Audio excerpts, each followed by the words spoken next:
Hey, yeah. folks. Welcome to a very special Tuesdays with Anal Sex. Special needs. Mark and I are about to fuck each other in the ass and see who likes it more. And Live a little. who do you think would like it more? If we got no, let's not say each other getting fucked because Okay. that makes it too real. Right, But we right. got a guy, a third party. He's wearing a mask. We don't know who he is. Ooh, I He's like never that. heard of us. Okay. It's a George W. Bush mask. He comes in, shaved up, no All leg right. hair, no chest hair. All right, Asian.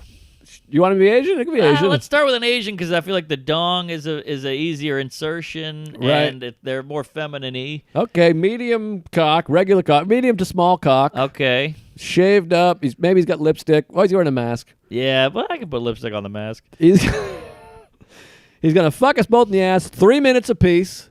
Yep. Which one of us do you think will be a little more enjoy it a little more? I think you would only because I'm not saying you want the penetration. I'm into funky stuff. You're into funk and you like being the submiss. Oh yeah, I'm a submissive guy. Yeah, whereas I kind of like throwing around. Right. I'd like him to hold my ankles up in the air. Yeah, see, that would hurt my feelings. That would bug me. I'd be like, oh, what am I doing? I got to make some changes. How did I get here? And even if the butt stuff felt good, I wouldn't be able to enjoy it because it's so diminutive. Well, it's just shame. You'd feel shame. Shame and awkward and weird and just uncomfortable. I'd end up with the shame because I feel shame even after sex with my wife. Oh, wow. What's I that, get Irish? Well, I get weird. Yeah, I think so. Guilt and shame. Well, I get weird during sex. I like some dirty Oh, talk. really? You know, I like to be like pretend I'm another guy. Call me fucking Oh, Steve. I You know what I didn't know mean? that. Oh yeah, I get weird. I see. Well, I gotta get funky because I've had a lot of sex. Sure. So I gotta get weird. But I'm not into weird physical things. Like I don't want to be choked. I don't want to thumb in my ass. It's I don't want mental. whatever. So I'm like, I need you to say crazy shit here. Right. Well, the dirty talk. There's nothing hotter because women go the whole day gardening and they're counting numbers at the office and you touch their butt and they call the police. But then when you get in the bedroom, all of a sudden they're fucking Mae West. It's like what we talk about, Floyd Mayweather. They're so reserved, and that's Yes. the biggest turn on to me. The more reserved and Yes, conservative you are, the hotter it is. exactly. And I feel bad for women because you have to deal with this. This is happening, and I'm like, not that creepy. There's way creepier guys than me. A lot of times, women, like when guys are talking to you, they're picturing you getting railed from behind. Of course. Why horrible. wouldn't we? It's our imagination. Let us do what we want with it. Yeah, but there is a lack of respect there. I do feel don't guilt know. about it. I don't think there is. I got to disagree there, Fatty. Well, if you're talking to someone and you're secretly picturing fucking them, you're not fully engaged in what they're saying. I guess that's true, but I could picture a guy doing something weird, too. Like, sometimes I look at a guy and I'm like, oh, this is what he would look like with a dick in his mouth. Yeah, but you're similarly not respecting him as well. Oh, okay. And I think the Okay. men are dealing with that less. Sure. I think. Sure. Because I think women, they think about sex as well, but women are like, I wouldn't mind fucking him.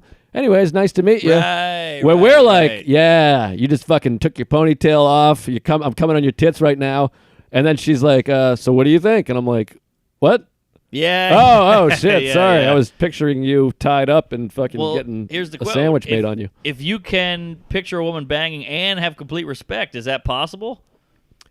I feel like you can do both, multitask. You can. Yes, you can, but not. I think maybe not while they're speaking to you. Maybe if they're sitting over there. Okay, that's kind of what I do. Because when Yeah. I'm speaking, I got to be in it because I'm already not eye contacty and weird. So I Right. listen. I'm a listener. Yeah, I think if you're watching a YouTube clip, Yes. but you'd have to watch it once to enjoy it. To be fully respectful, you have to watch it once to enjoy it, Mm-hmm. and then once to picture the fucking. Got it. It's hard. It is. Now, I'm not hard. saying we don't respect women. Sure, I'm no. saying Big respect. there's times where you're like, I'm not being as respectful as I should be Right. because my brain, but sometimes your It's brain just inevitable. goes haywire. It's fucking Yes. nature versus nurture. Yes, we're animals, folks, and we're trying to get it together. But also, can I say this? I feel like ladies, there's a weird line with gals, and I respect and care about you and whatever, but like girls sometimes get mad if you sexify them, and then they get mad if you don't sexify them. Yes. You know, like if you go, oh, I'm sorry, I never thought about you that way. They're like, what the fuck's that supposed to mean? You're like, oh, I thought I was trying to respect you. Well, they're complex. Complex creatures. And it's okay to be complex, but I would just like it to be out there. I mean, think about how complex the human brain is. Wow, that's a whole other bag of hammers. And a lady brain is so much smaller that makes it more complex because they have little dumb brains, and it's harder for them to think pure thoughts. Right. Because they're retarded. And there's another thing that no one wants to hear, but I feel like guys get no sympathy for how horny we are. It's just this gross, disgusting pig, whatever. It's like, well, look, you bleed out of your vagina, and if I make fun of that, I'm this bad guy who doesn't understand, who's closed-minded. But how about you sympathize with how fucking crazy my libido is? I think that's a good point. I have a point. I don't think that's brought up enough either. Well, I think part of the reason is because guys take that and then they then assault and rape women. Yes. So that's where it's hard to get the sympathy. Right. But it is a good point where it's like, I'll explain this to Sarah, where I'm like, when I was younger, not now because I'm old and fucking gay now, but sure, in my 20s, and I've said this on the pod, I would pretend to shit just so I could go jerk off in the bathroom randomly. We're like, we'd be hanging out, there'd be 3 comics hanging out. Maybe there's a woman, maybe there's just 3 dudes, and we're watching Saved by the Bell, and I'm like, I got to take a shit. And I got to go just whale one off because the thought of sex has popped in. It won't pop out until I fucking beat off. I think that's completely healthy. I think you're doing a service. You're clearing the pipes so you're not raping. Exactly. It's like people say, like, before a meeting, you got to jerk off before. It's like in Wolf of Wall Street. Matthew McConaughey has that whole speech where he's pounding his chest and doing the whole. He's like, I jerk off 6 times a day. Yeah, there you go. That's one of the great cameo scenes. It's so good. I might watch a little bit of that tonight. You know what's funny is I went and saw Wolf of Wall Street in New Orleans. I was like, a Scorsese movie's out. I got to go see it. I couldn't wait. And my dad had to drop me off because I was visiting, and I didn't have a car, obviously. But he's like, I need the car, but I'll give you a ride.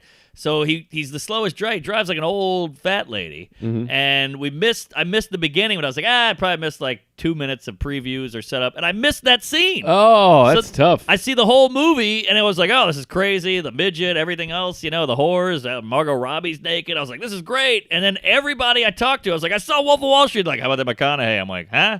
I didn't know what the hell. And I was like, am I crazy? How did I miss that? Similarly, very interestingly, I went and saw Saving Private Ryan, and it was delayed. I think I've told this story before because there was a bat in the theater. What? Oh, I forgot to talk about Regan on the podcast. Oh! How did I forget Regan? Save that, because people want to hear it. I know, but these people can hear it first. But I'll talk about that in a minute. Anyways, what a cool thing to bump into Regan in Des Moines. How did I miss out the best part of the whole story? I think I hogged a little. Nah, it was my fault. I forgot. But anyways, there was a bat in the movie theater. I thought of it because I told Regan this story. There was a bat in the theater, so the movie was delayed, and I yelled out, does anyone have a butterfly net? And it killed. It killed. I was 16, Nothing better than killing with strangers. But the movie was long, and it started late, so I had to piss in the middle of the movie. So I went and pissed, came back, watched the movie, saw the whole movie, and then afterwards they were like, how about Ted Danson? And I was like, Ted Danson? Danson. What is it? I think it's Danson. Like dancing the night away. What am I saying? You're saying a Z. Danson. Ted Danson. There you go. Sin. Okay. Sin City. Well, they were like, how about Ted Danson? And I'm like, what? Ted Danson? And they're like, yeah, he was in there. And I'm like, Sam Malone was in Saving Private Ryan? I thought they were fucking with me. Yeah. Because, we're from Boston, Cheers, whatever. Sure. And I'm like, what are you talking about? And they're like, he was in there when you went to piss. I'm like, you got to be kidding me. I went to piss, and I missed Sam Malone? Yeah. He was Saving Private Ryan? What are you shitting me? And he was in it. Yeah. I missed the whole scene because he's only in it for 30 seconds. He pours a couple of drinks. Yeah, they're looking for him. They go and they're asking Ted Danson. Yes. Is like, I don't know. He was here earlier. He was getting blown, and he's gone now. Oh, all right. But yeah, so we both missed star cameos in big films. Completely. Yeah. Boy, remember, I still go to the movie and I go, isn't it funny how great movie theaters are getting? I feel like movie theaters are on the way out, but yet they're getting better. It's a weird thing. It's interesting. It's usually the other way around. Like everything that gets popular, people are like, all right, we got to make this good, and more people will come. Movie theaters, no one's going anymore, and the seats are reclining. I'm like, meh. That's a great point. That could be a bit. Oh, really? There's so few things like that get better unless people are into it. It's like a divorce. We're getting divorced, and then the marriage is growing great.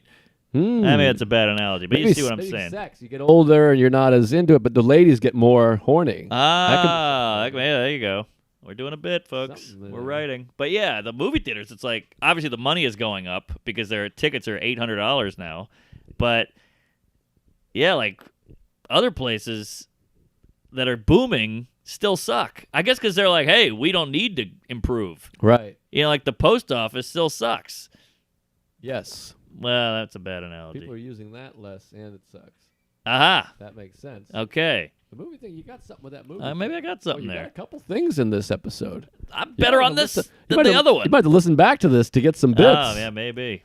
Every once in a while, people will say, like, you did like 9 bits in the podcast. You don't even realize I've heard the same thing, yeah. I'm like, I can't listen back to it. Yeah, and then you hear it, and then you can't think of the bit, and then you hate yourself. You're like, I'm not a good comic. I can't figure out how to get that to be a bit on stage. Well, I got to confess something. I'm embarrassed by it now. I did a bit in the episode.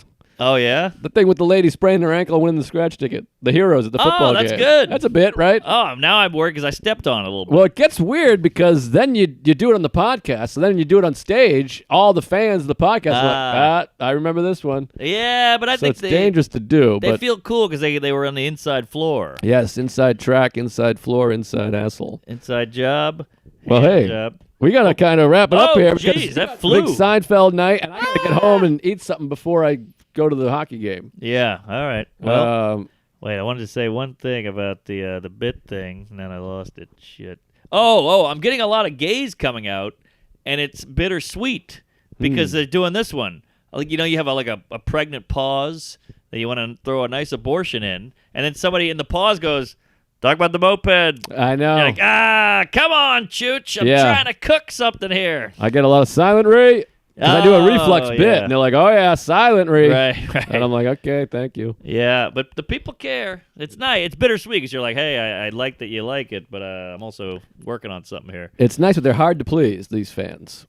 Yeah. They want the inside joke. Well, they want the podcast. And my stand-up is extremely different than the podcast. Same. It's like I'm not on stage going, I sucked my own dick and I came in my eye and fucked my mother in the ass. Right. I'm up there being like, my wife's weird. Listen to this thing she said. I know, and you feel like you're letting them down. Like my water spilled in Sunnyvale, and it just poured everywhere, and I went, queef. And then one guy went, he said, queef.